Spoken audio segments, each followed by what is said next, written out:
River boat problem.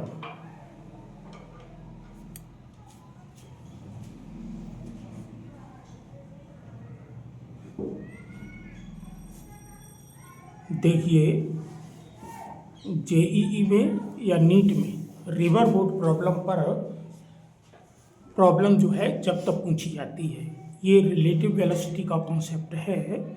इसमें अभी हमने आपको बताया था कि V A B equal to V A minus V B होता है। ये वेलोसिटीज़ वी ए और वी बी जो हैं हमारी ग्राउंड के रिस्पेक्ट में वेलोसिटीज़ हैं। अगर मान लें तीन object V A, V B और वी सी वेलोसिटीज से मूव कर रही हैं, तो V A B equal to V A C plus V C B, ये रिलेशन सही होगा। ऑब्जेक्ट ए की बी के रिलेटिव में वेलोसिटी वी ए बी है, तो बीच में ए की सी के रिलेटिव में और सी की बी के रिलेटिव में इन दोनों का वेक्टर सम कर देंगे तो वी ए बी हमको मिल जाता है। अगर इसको वी सी लिखेंगे तो क्या हो जाएगा, V A B equal to V A C minus V B C, ये हो जाएगा। अगर ए को हम बोट लें और बी को रिवर लें तो हम V B R equal to V V G, C को ग्राउंड मान लें तो प्लस वी जी आर होगा। This imply that V B R equal to V B G minus V R G,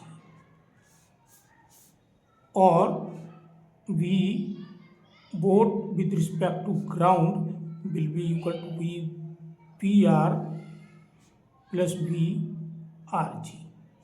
इसका मतलब है कि बोट की वेलोसिटी रिवर के रिस्पेक्ट में हो और रिवर की वेलोसिटी ग्राउंड के रिस्पेक्ट में हो, इनका वेक्टर सम कर दिया जाए तो वी बोट की वेलोसिटी है ग्राउंड के रिस्पेक्ट में हम मालूम कर सकते हैं। अब हम यहाँ रिवर बोट प्रॉब्लम को डिस्कस करेंगे। देखेंगे, suppose that this is the river, है ना, इसकी विड्थ मान लो डी है ना, तो इसमें बोट किधर चलाई जाए और कहाँ पर ले जाई जाए, पॉइंट ए से बोटमैन जो है बोट को ड्राइव करेगा, किस डायरेक्शन में करेगा, जो सीधा directly opposite to other bank at point B पहुँचे, या उससे इस तरफ पहुँचे या इस तरफ ड्रिफ्ट हो जाए। ये जानने से पहले तो हम ये देखेंगे कि बोट की वेलोसिटी रिवर के रिस्पेक्ट में कौन सी वेलोसिटी होती है, ठीक है ना। तो जैसे दिया जाता है प्रॉब्लम में कि velocity of boat in still water, तो स्टिल वाटर वाली क्या रिवर के रिलेटिव में हो सकती है? बोट की वेलोसिटी जो है जो स्टिल वाटर में है वही रिवर के रिलेटिव में है, वही है। इसको कैसे हम सोचेंगे, समझो कि जैसे ये रिवर है ना, इसमें एक नाव पड़ी है और कोई आदमी इस तरफ को चल रहा है नाव वाला, और ये नाव अपने आप इधर जा रही है, तो इसका मतलब ये नहीं कि ये जो है नाव इधर वी वेलोसिटी से चल रही है इधर को जाती है तो ये ड्रिफ्ट नहीं होगी। ग्राउंड पर खड़े हुए आदमी को ऐसा लगेगा कि ये इधर को ड्रिफ्ट हो रही है, बट इसको ऐसा ही लगेगा कि ये रिवर के रिलेटिव में इधर को ही जा रही है। जैसा कि अगर स्टिल वाटर है, किसी पॉन्ड में है, तो ग्राउंड वाले को और यहाँ कोई नाव पड़ी है तो वो तो नाव तो मूव कर नहीं रही है, तो उसमें इधर को जा रही है तो दोनों को एक ही डायरेक्शन में जाती हुई लगेगी। जबकि इसमें फ्री नाव पड़ी है तो वो नाव भी तो वी आर वेलोसिटी से मूव करेगी, है ना, और ये इधर को जा रही है वी वेलोसिटी से, तो इस वाले को तो ऐसा लगेगा ये इधर को ही जा रही है, बट ग्राउंड वाले को पता लगेगा कि इधर को कुछ ड्रिफ्ट हो रही है। और ये ड्रिफ्ट कितनी हो रही है, ये वेलोसिटी ऑफ रिवर पर डिपेंड करेगा, है ना। तो अब यहाँ हम डिस्कस करते हैं, इससे हमें ये रिजल्ट मिला, जो स्टिल वाटर में वेलोसिटी होती है वही रिवर के रिलेटिव में बोट की वेलोसिटी होती है ना। तो उसको हम VBR से लिखेंगे, है ना। तो पॉइंट ए से कोई बोटमैन चलता है ना। तो मान लो यहाँ किस डायरेक्शन में चले कि अपोजिट में पहुँचे, अपोजिट में ठीक पॉइंट ए से चले, ठीक पॉइंट बी पर पहुँचे, तो किस एंगल पर चले, इस तरह का क्वेश्चन होता है। इसको क्रॉस करने में कितना टाइम लगेगा, इस तरह का क्वेश्चन होता है। ये कितनी ड्रिफ्ट पर जाएगा, इस तरह का क्वेश्चन होता है। तो सबसे पहले हम ये देखेंगे कि ये डायरेक्ट पॉइंट बी पर पहुँचे, तो मान लिया हमने ये थीटा एंगल पर इधर को चलेगा, तभी तो ड्रिफ्ट होता हुआ यहाँ पे जैसे इधर को चलने की कोशिश करेगा, तो उसका टारगेट होगा पॉइंट यहाँ बी डेश, तो पहुँचेगा यहाँ कहीं पे, यहाँ कहीं पे पहुँचेगा। तो हमें पॉइंट बी पर पहुँचने के लिए मान लिया कि ये VBR वेलोसिटी से इधर को AB से थीटा एंगल के इंक्लिनेशन पर नाव को खेना शुरू करता है, ठीक ना। तो इसका कंपोनेंट इधर क्या होगा, VR cos थीटा होगा, और इधर को इसका कंपोनेंट VPR साइन थीटा होगा, इधर को कंपोनेंट, ठीक है ना। और रिवर जो है VR वेलोसिटी से फ्लो कर रही है, तो अगर इसका ये कंपोनेंट इस कंपोनेंट के यूकल हो जाएगा, ये कंपोनेंट इस कंपोनेंट के यूकल हो जाएगा, तो वो A से सीधी B पर पहुंच जाएगी, ना इधर ड्रिफ्ट होगी ना पहले रह जाएगी। In this condition to reach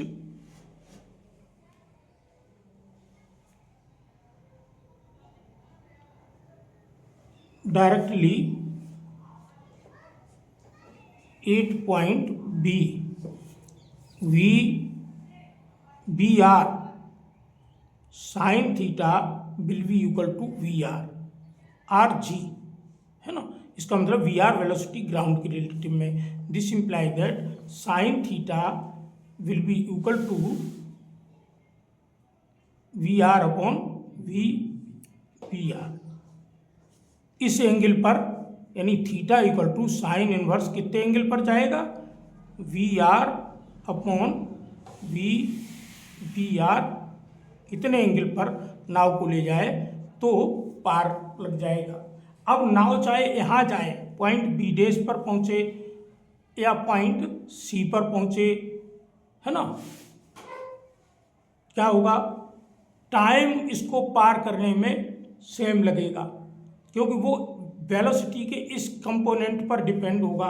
तो टाइम कितना लगेगा, टाइम समझ में आ रहा है कि नहीं, taken to reach at opposite bank, T equal to होगा कितना, डिस्टेंस कितनी है AB upon VBR cos theta. This imply that T equal to होगा D upon VBR cos theta. ये टाइम लगेगा, ठीक है ना। तो ये जब टाइम लगेगा तो टाइम निकलवाया जाए, देखो एंगल निकलवाया जाए सीधा अपोजिट पॉइंट बी पर पहुंचने के लिए, तो फार्मूला ये वाला याद कर लो, ठीक है ना। और अगर टाइम निकलवाया जाए तो फार्मूला नंबर 2 लर्न कर लो, सीधा वैल्यू रखो और निकल आएगा। अब बात करते हैं, अगर ये drift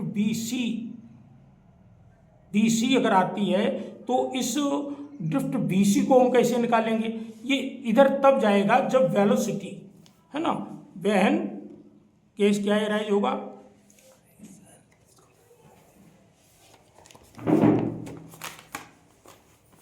when VR is greater than V R sine theta ये होगा, तब ये पॉइंट सी पर पहुंचेगा। अब देखते हैं इसमें ड्रिफ्ट कितनी होगी। Drift X will be equal to V R में से वी आर साइन थीटा घटा देंगे, ये समझ में आया? है ना, इंटू टी हो जाएगी, टी हो जाएगी। This implies that X equal to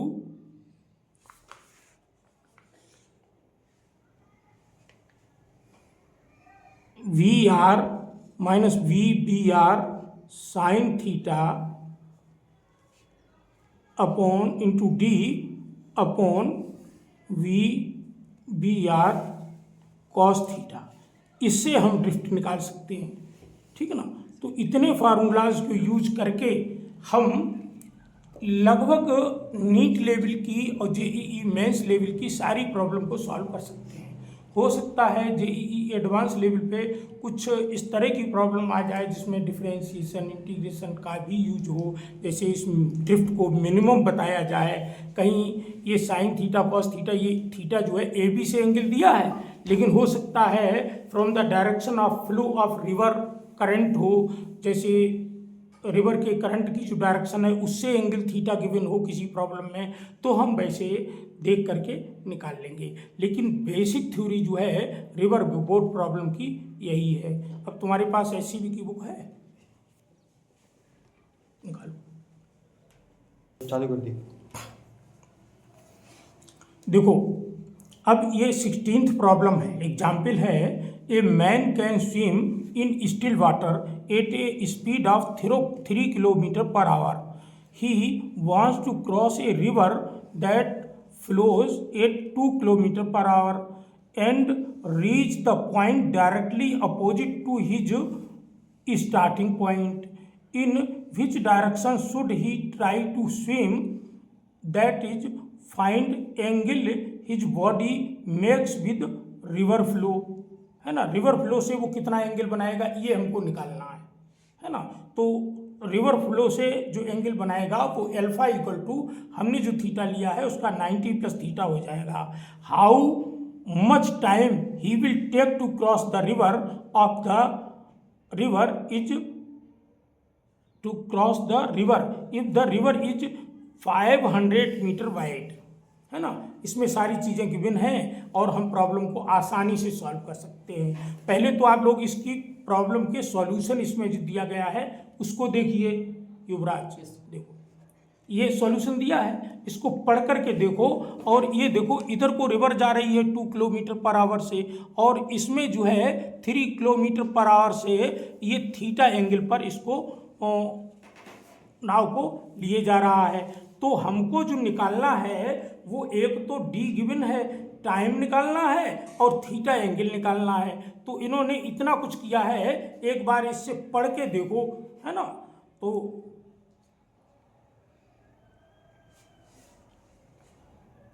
एक मिनट, तो देखो ये जो है इसमें इस तरह के वेक्टर के निशान लगे हैं, इनको पढ़िए पहले एक बार। हाँ सुनो, ये समझ में आ रहा है? ये अब कर सकते हो इसको देख करके, हैं कैसे। 16th एग्जाम्पल SCV, देखो ये 16th एग्जाम्पल है। इसमें देखो a man can swim in still water, तो गिवन क्या है, स्टिल वाटर में जो वेलोसिटी होती है वो रिवर के रिस्पेक्ट में होती है। तो वी आर इक्वल टू कितना गिवन है, 3 किलोमीटर पर आवर, और V R velocity of river कितनी गिवन है, 2 किलोमीटर पर आवर, है ना।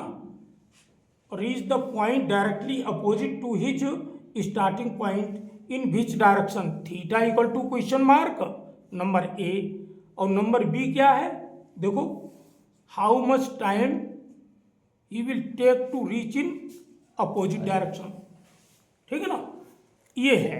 तो अब हम देखते हैं बी है। देखो हमने एक फार्मूला बताया था, सीधा अपोजिट में जाने के लिए sine theta equal to V R upon V R होता है, बताया था। और वी आर कितना है 2 और वी आर है 3, तो थीटा इक्वल टू कितना हो जाएगा साइन इनवर्स 2/3। तो पहला आंसर आ गया। अब देखो दूसरा पार्ट निकालने के लिए we have cos theta equal to कितना आएगा, बोलो कॉस थीटा इक्वल टू कितना आएगा, under root 1 minus sine square theta, ये आया 1 minus sine square theta equal to under root 1 minus sine theta का मतलब 4/9 है ना, इक्वल टू अंडर रूट 5/3। इतना आया कॉस थीटा, इतना आया है। तो नाउ अब टाइम निकालेंगे। टी इक्वल टू हमने क्या बताया था, बोलो लो याद कर लो एक बात है, डी अपॉन यहाँ डी इक्वल टू नहीं लिखा था 0.5 kilometre, D upon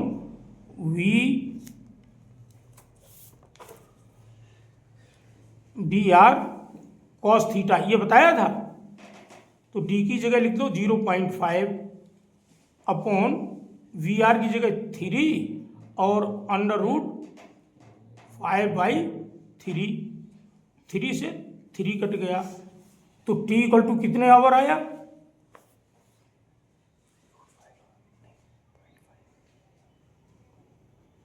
zero 0.5 upon 1.0, ये हटा 10 आ गया, 10√5 इक्वल टू 1/2√5 आवर्स। देखो आंसर्स यही हैं, या √5/10, 2√5 आंसर